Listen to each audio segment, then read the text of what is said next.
I can't believe I can finally say this, but after an actual decade of waiting, a new Fantastic Four movie is right around the corner. And that puts the biggest smile on my face. Soon, we won't have to live in a world where this was our last Fantastic Four film. And I don't know about you, but I need to get as far away from that as possible. With just one more week to go, we're hopefully set to get a movie that finally does Marvel's first family and my favorite superhero team justice. Which isn't exactly the highest bar considering how much previous adaptations have missed the mark, but I have full faith in Matt Shakman's vision for the team. The movie truly just looks so, phenomenal.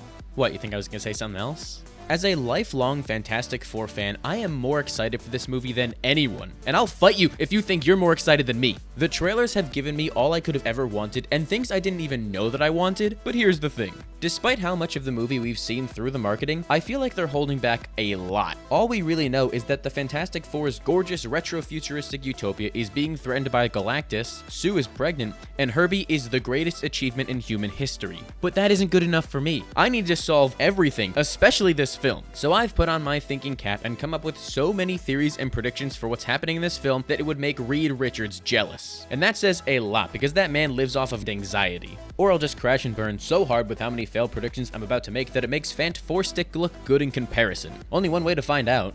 Let's start with something simple. I think that Reed accidentally summons Galactus to Earth. There's been one line in the trailers that has really stuck out to me, and that's when Reed says that I stretched the bounds of space, and they hurt. Very ominous, but a clear tease that this oncoming conflict could have been entirely avoided had Reed's curiosity not gotten the better of him. So what could he have been doing that would catch the attention of an all-powerful cosmic force of nature like Galactus? It's a very minor detail that only someone with way too much time on their hands, like me, would notice, but it's something that Reed seems to be theorizing on his chalkboard. We literally see a wormhole bridging two universes together right here, and I think that's going to play a huge role in not just the future of this film, but Doomsday as well. I think it would be really cool if the movie starts with Reed working on the bridge. In the comics, Reed conceives of an alternate reality viewer that would help them solve problems and detect threats that other universes have already dealt with, as it becomes his own personal gateway between universes. That would most definitely put him on Galactus's radar as he looks to crack open the multiverse and tip the cosmic scales in favor of chaos. If you want to go the extra mile and add another layer of depth, you could even do the origin from life's story where Reed gets a vision of Galactus when he's being pumped full of cosmic rays. That sounds way weirder than it should be. I think they're gonna keep it vague and just let Reed see this cosmic horror of a giant face consuming planets whole, putting that idea in his head for him to obsess over. That would give him the motivation he needs to build the bridge as a way to observe how other universes were able to deal with such an impossible problem, overextending himself to keep everyone safe. And perhaps in doing so, he completes a self-fulfilling prophecy and summons Galactus to Earth much sooner than expected. That kind of energy surge would certainly get his attention and alert him to just how much power this tiny blue marble is possessing. And then from there, it's time for an early dinner. It's an idea I really like because it gives Reed a much more personal tie to Galactus. For all Reed knows, that hornhead may never have stumbled upon Earth in this ever-expanding universe until he gave the signal. The stakes feel so much more personal, and it gives Reed this immense sense of guilt for everything that happens in the film. And quick sidebar, but that's exactly the kind of storytelling that best suits the Fantastic Four. They are scientists and explorers who should be unearthing and creating their own problems to solve for the collective greater good, and a story like that is the perfect way to show it. It also ties deeply into Reed's number one motivator, his guilt. He always feels an unbearable sense of guilt for the danger he put his family in after the cosmic ray incident, and this is a way to further dogpile onto him, because for as long as I live, nobody's allowed to be happy. I mean, just look at how miserable he is in this shot right here. That is exactly what I want to see in my Reed Richards. Reed being the reason that billions of lives and trillions of organisms are being threatened by a starving intergalactic force of nature is the most in-character thing ever for him. His quest to solve everything only has noble intentions, but those unexpected consequences create the most interesting dilemmas for the Fantastic Four to fix. And it might be more than just the Earth at stake here, as Reed could lose his world instead, that being Franklin.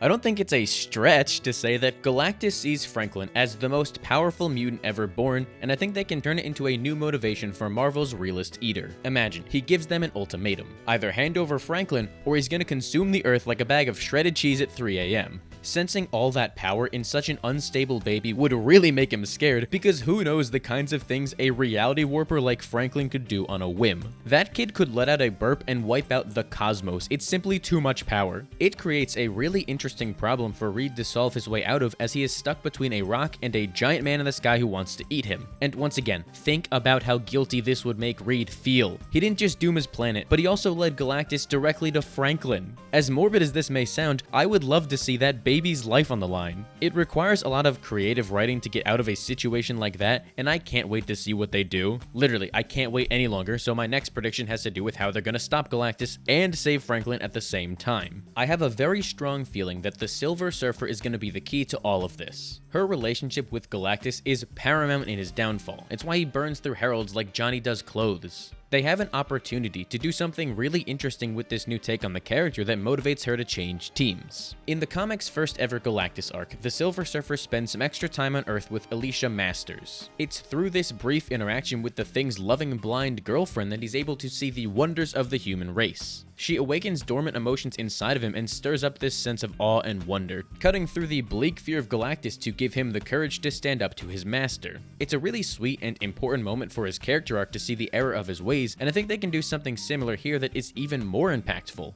People are way too upset over Fantastic Four using Shala Bal over Norrin Radd as the Silver Surfer, and while I think it is very dumb and embarrassing to get annoyed at that, that could be an entire video in itself. What I will say is that I think this was done for a reason. This movie doesn't take place in the MCU's Sacred 616 timeline, and because of that, nothing has to be definitive. They can circle back around to Norrin when the team inevitably joins the Sacred timeline, but for now, use Shala Bal as a way to tie the Silver Surfer more directly into the team itself. My prediction is that Johnny will be the one who helps the Silver Surfer find her humanity again. We already know that he's thirsting over her thanks to that ad spot. Don't tell me how to kill sexy aliens! Which is incredibly real of him, but I think they're going to take that a step further. Johnny being a flirt can actually benefit the team for once, as he's able to break through that shiny exterior and connect with her on an emotional level. The Surfer can feel something for the first time in who knows how long, because Johnny is able to show her all of the beauty that life has to offer. It's a small but important change because it gives Johnny a chance to show his growth. This way, we can see him mature from just carelessly flirting to a shared sense of empathy between himself and Shala Bal. He can see all the pain she's in acting as Galactus Herald and relate with it, as he knows what it's like to have your life changed forever.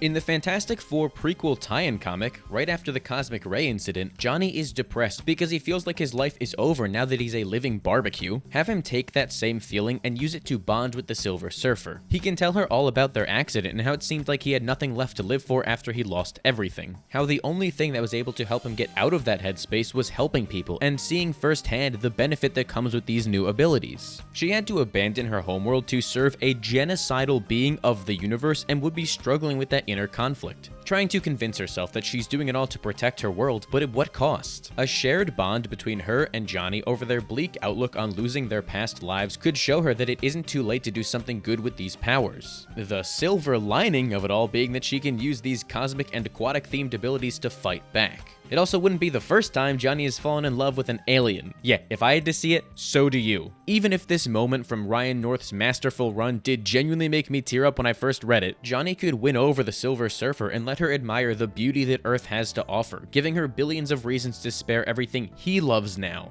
And the way she does that? The ultimate nullifier. It might not be smart, but I'm putting all my eggs in one basket with this Surfer theory to the point where it's spinning off into my next prediction. I am convinced that this film is going to include the ultimate nullifier. This infamous and very weird looking gun is packing some serious firepower to the point where all Reed had to do was point it at Galactus and he ran screaming back to his ship like a purple little baby. With how comic accurate this take on the Fantastic Four seems to be, I would be shocked if we didn't see the ultimate nullifier appear in the film. In the comics, the Watcher is the person who clues them in on its existence, and while I do think we may get a cameo from Uatu, I don't think he's gonna interfere in the film. After Johnny wins over the Surfer's trust, she should be the one who tells him about the nullifier's existence. That way, she isn't directly betraying Galactus and can be the secret double agent they need, all while they get the ace in the hole to force Galactus to back off. But here's the thing. That's right, 2-in-1 video. I don't think Johnny's gonna be the one to get it like he traditionally does in the comics. The trailers have been giving us more and more looks at the Thing with a beard, which can only mean two things. First, that he's got that on, and the second that a lot of time has passed. During the really good Hickman run, Reed travels thousands of years into the future and meets an old version of Ben with a beard, so that's the kind of thing we're dealing with here. I didn't mean to make the pun that time, I swear. My theory is that since Ben is almost immortal, he's the one to make the journey to obtain the ultimate nullifier. Have it be a long trip across millions of light years that he takes, since the other three would die of starvation in that time. Reed can find a way to dilate Ben through time so that he's only gone for an instant on their end, but a month on his side. That's right, time travel. It's something the Fantastic Four are no strangers to and would sell the lengths they're willing to go, as Reed invents a new technology that bends the limits of space and time to stop Galactus. And I know someone is going to say that they should just go back in time to stop Reed from ever making the bridge, but Reed can just say something like traveling backwards in time is too dangerous and they can only send Ben forwards in time. It's also a great emotional payoff for Ben, as he can see this as his destiny fulfilled in a way. Had he not been turned into the Thing, nobody else would have been able to make that trip and the Earth would have been destroyed, making him feel more comfortable with himself as he starts to see the value in being this rock monster with a heart of gold. And then when he comes back, he has a beard as an easy way to show the passage of time.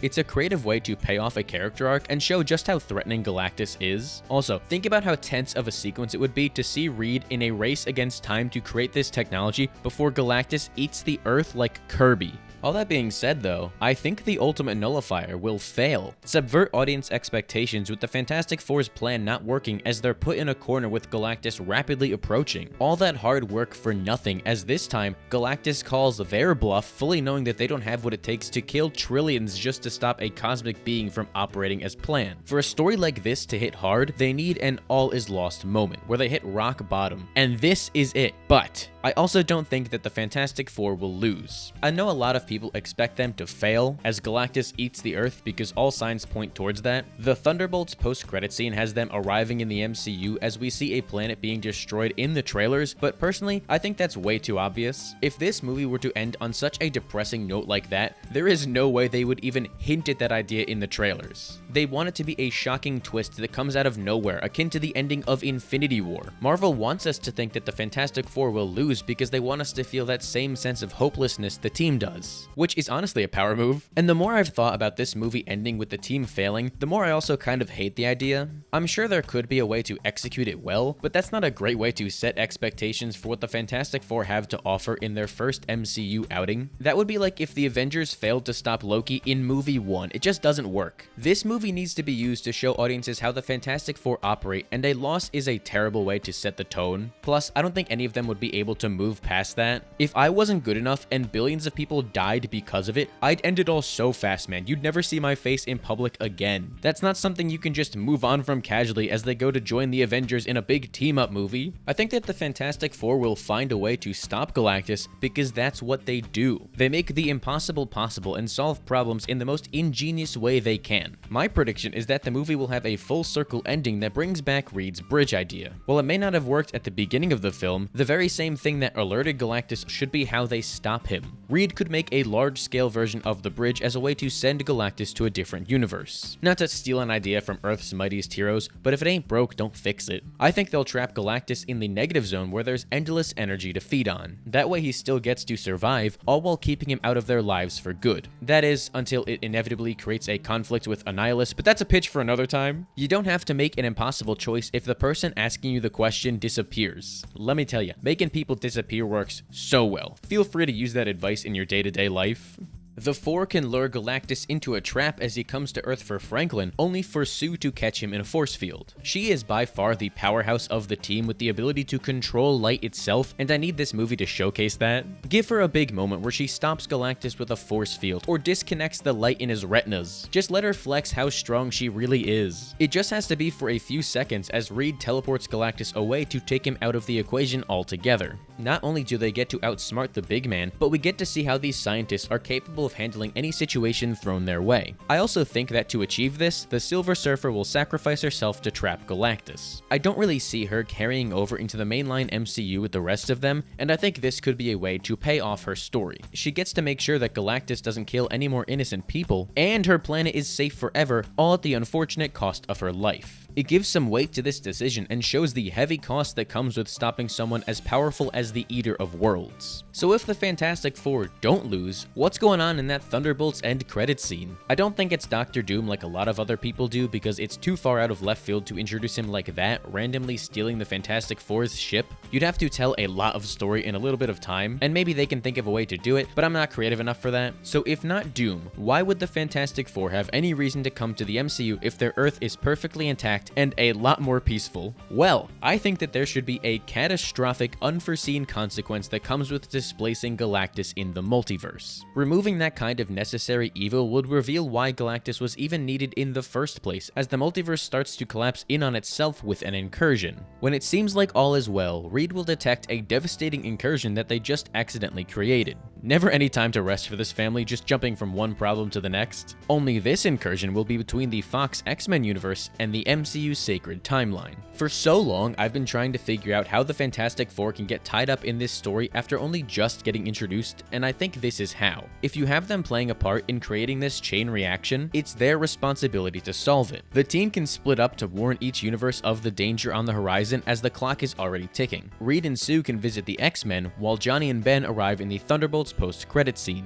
We already know that Mr. Fantastic and Nightcrawler are going to fight thanks to this slip from Alan Cumming. Who am I fighting with? I said, you're hitting Pedro Pascal against the head. And I think this is how. From there, all of Doomsday can happen however they want it to. That is not my problem anymore. But at least this way, the Fantastic Four are positioned as focal points of the big crossover event, and we get to see some incredibly surreal interactions.